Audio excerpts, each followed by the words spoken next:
because, of course, as people know, like you say that you're part of Comicsgate, and you've helped me understand it more, because from the outside perspective, when I hear Comicsgate, I think that's the exact opposite of what you would be and what you would stand for, based on, like, same thing in politics today, right? Comicsgate seems to be a little far an opposite way than I am. Like, because when I hear Comicsgate and things that people who are proponents of Comicsgate say, I think racism and sexism. But you've explained it in a way that's very palatable to me. And I appreciate the fact that you said it that way. Oh, no problem, man. That seems to be the topic that people want to understand, because obviously anybody that's known me knows that I'm not for racism. I'm not for misogyny. I'm not for homophobia. None of that. If it wasn't for the fact that I've known some of the people in Comicsgate, like Ethan Van Sciver, for example. I've known Ethan since 1995. I know for a fact that a lot of the things said about him are unsubstantiated. What's the word? You know what I'm saying? Unsubstantiated.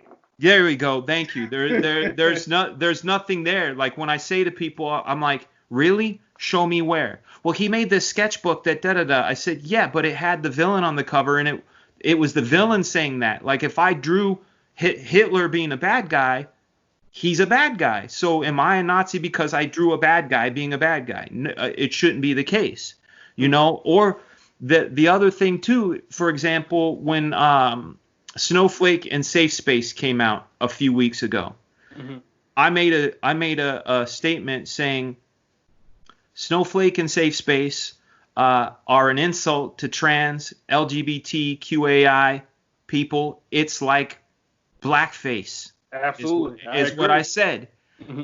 You know what some people said? That is the most homophobic, racist thing I've ever heard. When in fact I was saying completely something different. Yeah. But because, you know, it's like, first off, I'm not a Republican. I am nowhere near a conservative or the right. I'm more middle left leaning. You know what I'm saying? I'm not going to talk politics, but I did not vote for our president. Like, that was not my choice. Now, I'm with Comicsgate, and from the outside, like, I've had people basically at face value say, oh, I'm not down with you anymore. You're down with hate and bigotry and all this, Fraga. I thought better of you. I'm out. And what I want to say is, like, how about hitting the pause button and saying, if they're this, why would you join them? And then I could say, well, it's because I believe that Comicsgate is not a cult. I believe that they are not racist. I believe that they're not misogynist, and I believe they're not homophobes. I also believe that it's not a monolith. Comicsgate is made up of several creators. You know, we've got every race, we've got every gender, we've got every sexual choice as members of Comicsgate. And there are guys that are full-on Democrats. There are people from different levels. Like Andrew Huerta, he lives out in L.A., you know. Ethan is up in upper Jersey area. So there's all these different viewpoints. And what I did is I did some investigating on how people arrived at this conclusion. And the thing I realized quite quickly, especially because of things that had happened to me, is that there is a war going on. Like, and I know it sounds crazy because all I want to do is make good comics, but there's a war going on. The second I said I was Comicsgate, I had my Instagram. Over 100 times people try to hack my Instagram. I get email after email. Did you want to reset your password? Over 100 of them. Whoa. That same day, my PayPal, someone tried to hack it. That same day, my Twitter, people tried to hack it. Then I went to make an Incredible Comics Twitter account. As I'm filling it out, they give me the name Incredible Comi1. And I'm like, oh, why can't I put comics? They say you have to limit it to 15 characters. I said, okay, how about Incredible Comic? That name is already taken. I'm like, yeah, okay, cool. I'll just put an X, you know, comics. I put up my graphics, all this shit. And then I think, I wonder who has Incredible Comic. Maybe they're a comedian. Maybe they're a store. Let's take a look. I took a look. Someone had taken my logo that I had posted only a couple days before, put it there, taken some of my gorilla artwork, put it in the icon, and put Fraga-Boom as the description. Someone had literally started, well, they took their old Twitter account, because it said it was started in 2015. They took their old Twitter account and renamed it Incredible Comic to pretend they're me. Why? Right? Yeah. So anyway, rewinding, like taking this off of me, like I said, I did the research. Like, how would they arrive at the conclusion that this is a bunch of racists and homophobes and misogynists? And I looked at the history of Comicsgate itself, right? You had Richard C. Meyer, you had Captain Cumming. They were guys on YouTube that were doing critical reviews of comics, okay? And basically saying some of the stuff I was saying, like, don't just make a comic to check a box. You know, if you want to make a character gay, that's great, but they should be a character that happens to be gay, not the gay character. Okay? These are the types of things they were saying.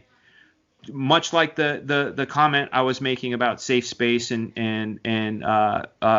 Snowflake. Yeah. Right. So they were making these videos, and somewhere along the line, editors at Marvel were not happy with him, tried to shut down his Patreon, tried to get him fired from his job, found out his kid's name on Xbox and was harassing his kid, okay? So this is Richard Meyer. So in a private chat, not even like publicly, he was upset when he saw some of these people in a photo with them in milkshakes, right? Yep. Said some salacious things. They sucked their way to the top. They're not qualified to be there. And called one of them a cum dumpster, right? In a private chat. Well, somebody in that private chat decided to copy paste and make that public. Well, now he can be labeled all those things that they want to say about him, even though he was being attacked and said something privately, like, I'm sorry, but if you mess with my kids, I might say some mean things, right? He said those things, so Comicsgate and Richard C. Meyer were labeled this sort of thing. Ethan, on the other hand, because he voted for Trump, because he wore a MAGA hat, a lot of people on the far left will call anybody that's on the right a Nazi. It's like the popular thing to do. Oh, you're a right-wing Nazi, right? And back 3-4 years ago, it wasn't even an incendiary thing. It was just like, oh, that person's a Nazi and whatever. But then, as time goes on and woke culture comes about, and of course, like I said, he did that sketchbook, which was not a good look, but it was the bad guy. He wasn't saying, I'm a Nazi, here's my struggle, I support Nazis. He was saying, this guy's a bad guy, and this is a pamphlet this bad guy would put out. That's what he did. But you couple that with these two guys coming together and putting this stuff out, and they get a reputation, right? So that's where some of that reputation comes from. But then when you have another side that I really believe is trying to it's not about diversity. It's not about doing the right thing. I think it's about control, right? Like when someone like J. Scott Campbell draws a girl the way he's always drawn, and you get a bunch of people saying things like, where are her organs? Men shouldn't draw women. Someone should break his hands. You get that level of stuff, or you get people that are higher ups at publishers like Valiant, Marvel, and DC saying things like, if you voted for Trump, like Dan Slott, he's a writer. If you voted for Trump, I don't want your fucking money, right? Why would you alienate your customer, right? Why would you do that? Like, your customer is buying your book and likes your work, but now you're insulting them for who they voted for, right? You get someone like Heather Antos saying that we have the worst fans. America has the worst fans. Why do you insult your fans? Right? Like there's this whole sort of like control thing happening. And I feel like Comicsgate, first off, got the all of that bad rap out of it's easier to name call than it is to actually like deal with issues. Mm-hmm. So they name call. So you can paint them with that brush. It's like Dave Chappelle said when people call them crazy. He said, don't ever call anybody crazy, because the second you do, everything they do is painted underneath that coloring, right? Mm-hmm. So if you say, oh, that guy's a Nazi, if he says or does anything, you're going to look at it through the Nazi filter.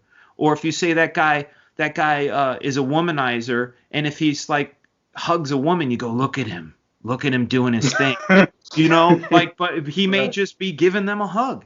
Like it's a easy tactic to do. What I found out, like I said, after doing the research and meeting more people, is these are creators that are passionate about doing comic books that are the way that they used to be. And I don't mean like the make comics great again sort of thing. And I don't mean like, well, comics used to be ran by a bunch of white men, so it needs to go back to that. That's not what I'm talking about. What I'm talking about is giving the reader what they want. When I buy a comic book, I buy a comic book because a comic is different than a movie. Comics have different I call them conventions, but not like a convention you go to, but comics have different conventions that make them uniquely comic book. That's why I buy a comic. But over the years, like you said it yourself, the pussification of comics has happened, and I don't, outside of the culture war, I don't understand it, because these are definitely not designed to be sold. Like, I don't want to buy these stories. They don't interest me. And maybe you could say I'm not the audience, but where did the audience go? You know what I'm saying? Like, where did the audience go? So, and I believe that Comicsgate respects that customer and wants to make comics in that way for that customer that was lost. In all of my research, the only thing that I found that had anything to do with any accusation was the Richard C. Meyer thing that he said that they sucked themselves to the top, and the cum dumpster thing. But that was said out of anger in a private chat that somebody straight up copy pasted and outed him on. Why did they do that? Why would somebody be in, like a spy to do that? Because it's warfare, right? Why would all of a sudden my shit be hacked? Why would people now call me a racist and a homophobe when I'm not? Because we're literally at, like, it's a weird culture war. And my way of fighting back is, number one, no matter what you do, I don't name call. I don't get into mudslinging. I'm not going to say anything bad about anybody. If people want to have a rational conversation, I will. If you want to say things like somebody was saying, hey, you're just a half-ass piece of shit Rob Liefeld clone. Somebody was trying to get me pissed off. I'm like, yo, man, like, yeah, okay. Carry on. It just seemed weird that after I said I was Comicsgate, there were all of these attacks, but not in a if I was to fight for what is good, and this is another thing that I won't do. I won't call them SJWs. I know a lot of people do. I won't, because social justice is worth fighting for, and you don't even need to put the word social on it. Justice is justice, right? And there are plenty of people that stood up for justice that are heroic that I admire, right? So I won't call them SJWs. I call them wokies, because it's like, I'm so woke. You don't realize what you're doing is this, and what you're doing is trying to control what I can and can't do, and that's wrong, But like I said, I didn't have anybody. If I was gonna fight for something, and if I saw bigotry or racism or hate, I wouldn't walk up to that person. Like if I saw, I don't want to name any names because I don't. But if I saw artist X being a racist, I would say, yo, man, that's a bit racist. What are you doing? And that's how you approach it. I wouldn't go, oh, man, you're a clone of so-and-so and blah, blah, blah. You piece of shit. What do you do? that's just to rile that person up and get them angry, so then you can say, look, see, right? Those are the only tactics that I've seen thrown at me, is to rile me up. But nothing ever like substantial, because there is nothing. There's literally no material for you to build that house on, because it doesn't exist. The only thing that has existed so far is people trying to insult me, which isn't going to work. I don't get mad. I won't. Yeah. Thank you for saying that. But a couple of points I want to make, though. Mike S. Miller, when he did his Kickstarter, so this is what I've seen personally as a black dude. Yeah. So Ben Shapiro, because being a minority, I can sense certain undertones when people say things. Like, prime example, in the 60s, I believe, when Nixon ran and turned the Democratic Party into the Republican Party, basically, he had certain undertones of things that he said that was coded language, which has been substantiated. That's called dog whistle. Yeah. Something, and Ben Shapiro, in my opinion, he does that a lot. Yeah. And the same thing with that, with the reviewer that you spoke of before. I've seen some of his videos too, and I definitely heard some undertones and some subtext that maybe other people may not have heard. So in those two instances, I definitely can tell you, from a black dude, I have heard some of those undertones and some of the people from that movement. Okay. And then I'm like, okay, so let's go back to 1940, whatever the fuck, and the picture of Captain America punching Hitler on the cover of Captain America Comics #1, right? Yeah. Yeah. So if a person is a racist, or they're saying things that I feel have an undertone of racism, I don't get mad, particularly if somebody just comes out and attacks him too. Now, you can't combat racism with racism, but you say, fuck you, you fucking racist. I'm all for it, because that's what that person is. And Sure. I have heard undertones from certain people in Comicsgate that had that same tone to me. Not from you. Really? And I'm glad you've explained it. I definitely have. Yeah, okay. And besides the Mike S. Miller, I can't think of anyone off the top of my head. And I think that Ethan at times has said some things that are a little undertony to me too. But of course, you know him better than I do. Yeah. But the one example I can say were two examples, like the guy from YouTube and Mike S. Miller. In fact, he would associate with Ben Shapiro, who I think is a very, very thinly veiled racist. I'm not a racist, although I called 5 people the N-word today. We didn't hear me.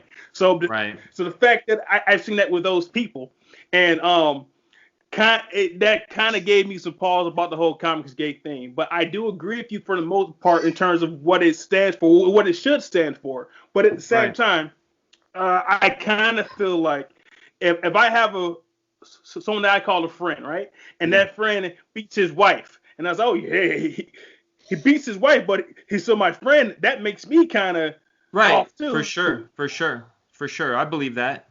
Yeah. So. And then, but I'm glad that you brought up things about Comicsgate and other people in it who aren't that way. And you are 100% right. And they shouldn't do anything that have any attacks on you personally. And I feel like maybe they aren't listening. So when you joined Comicsgate, I said, okay, if Dan joined, when I talk to him, I want to talk to him about it and get his views on it. And I'm glad that you expressed those views to me, because it opened things up a lot. Yeah, that's the thing too. Like, first off, I don't know anybody, like, using the metaphor, the beats his wife. I don't know anybody personally that is doing anything that I would be like, yo, you know what I'm saying? I haven't witnessed any uncoolness at all, especially from people I know. You bring up Mike Miller. I did witness some uncoolness from him. You know, when he's saying pride's a sin, like, listen, man, like, it's not for you to judge. It's for God to judge, and you need to make your comic and keep that to yourself. Why would you want to alienate people? You know, like, that's bigotry in itself, right? Like, who are you to say that? You know, but going back to the whole thing about judging, when people say it's a cult, Comicsgate is a cult. It's not. And when again, the whole judging it as a whole, right? Like, if there are people in the group that are racist, I think that in any demographic of anybody, that like Marvel Comics, I guarantee you has racists, right? DC Comics has racists. They all have all of the things that Comicsgate is accused of, but you don't go and say Marvel's racist, and you don't go and say DC's racist. But for some reason, Comicsgate as a whole is a thing, right?